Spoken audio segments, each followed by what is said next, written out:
के बाजार, लेके घूमे फैशन के बाजार, लेके घूमे फैशन के बाजार।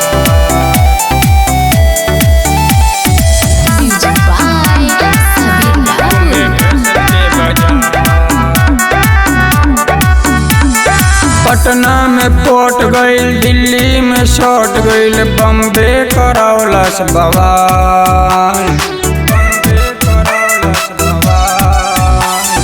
पटना में पोट गईल, दिल्ली में शॉट गईल, बम्बे करौलस बवाल। लेके घूमे फैशन के बाजार छौड़ी, लेके घूमे फैशन के बाजार, लेके घूमे फैशन के बाजार छौड़ी, लेके घूमे फैशन के बाजार, लेके घूमे फैशन के बाजार।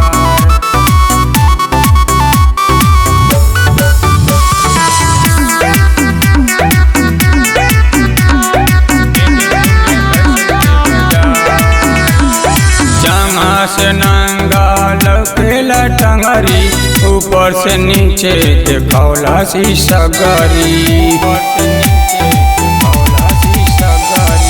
सबके दिलवा पे कोई के जादू, लियलस लूट ढरकाई के गगरी। अजबे बाड़ी मल्ला, लेके घूमे फैशन के बाजार छौड़ी, लेके घूमे फैशन के बाजार, लेके घूमे फैशन के बाजार छौड़ी, लेके घूमे फैशन के बाजार, लेके घूमे फैशन के बाजार।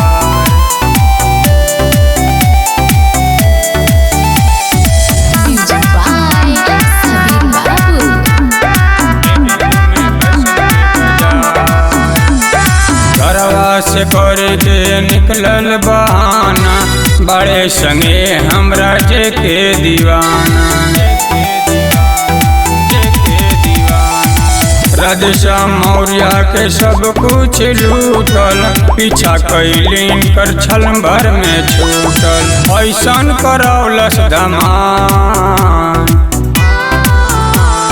लेके घूमे फैशन के बाजार छौड़ी, लेके घूमे फैशन के बाजार, लेके घूमे फैशन के बाजार छौड़ी, लेके घूमे फैशन के बाजार, फैशन के बाजार।